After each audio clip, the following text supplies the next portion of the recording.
Hello students, welcome to my YouTube channel. आज हम लोग पढ़ेंगे क्लास 9 का the French revolution chapter 1 of history का topic French society during the late 18th century कि France की सोसाइटी कैसी थी, क्या स्ट्रक्चर था। फ्रांस में मोनार्की हुआ करती थी और मोस्ट ऑफ द यूरोप में भी मोनार्की हुआ करती थी, एम्पायर हुआ करते थे। In 1774 Louis 16 was the king of France of the Bourbon family. जब राजा थ्रोन हासिल करता है तो उसकी शादी होती है मैरी एंटोनिटी से। She was an Austrian princess. और राजा जब राजा बना तो फाइनेंशियल सिचुएशंस अच्छी नहीं थी because upon his accession the new king found an empty treasure. क्या मिली उसको? तिजोरी खाली मिलती है, जिसकी वजह से उसकी फाइनेंशियल और इकोनॉमिक सिचुएशन ज़्यादा अच्छी नहीं थी। यहाँ से क्वेश्चन बनता है what were the reasons for empty treasures, कि एम्प्टी ट्रेजर के पीछे क्या रीजंस रहते हैं। Long year of war had drain the financial situation, कि फ्रांस काफ़ी टाइम से ब्रिटेन के साथ वॉर लड़ रहा था, जिसकी वजह से लड़ाई में उसके सारे के सारे रिसोर्सेज ड्रेन हो जाते हैं। और cost of maintaining an extra wagon court at the immense palace of Versailles, कि भव्य पैलेस को मेंटेन करने का भी बड़ा खर्चा आया।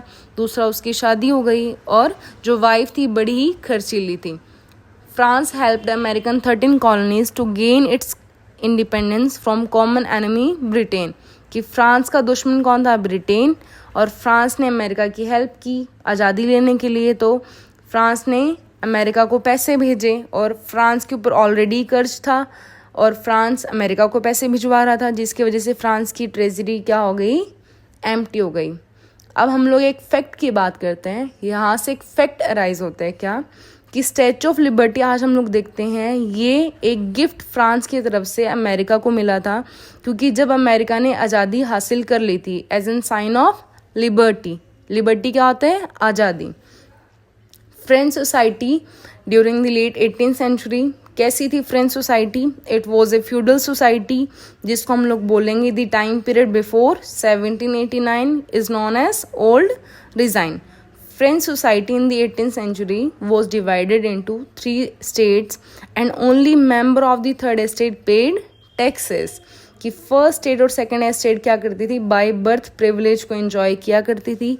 एक तरह का कहते हैं ना मक्खन, या फिर एक तरह की क्रीमी लेयर थी, जो कि टैक्स वसूली किया करते थे पूरी पावर के साथ, पूरे प्रिविलेजेस के साथ। और थर्ड एस्टेट में कौन आते थे? पीजेंट्स, ट्रेडर्स, मिडिल क्लास वाले, जो आम जनता आती थी, उनको क्या पे करना पड़ता था? टैक्स पे करना पड़ता था। फर्स्ट एस्टेट में कौन आ गया? क्लर्जी। क्लर्जी माने चर्च जुड़े हुए लोग।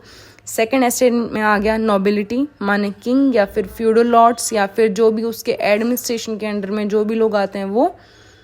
Clear? So I hope this will help you in your topic, और बहुत अच्छा आपको समझ में आया होगा। Thank you so much for watching the video.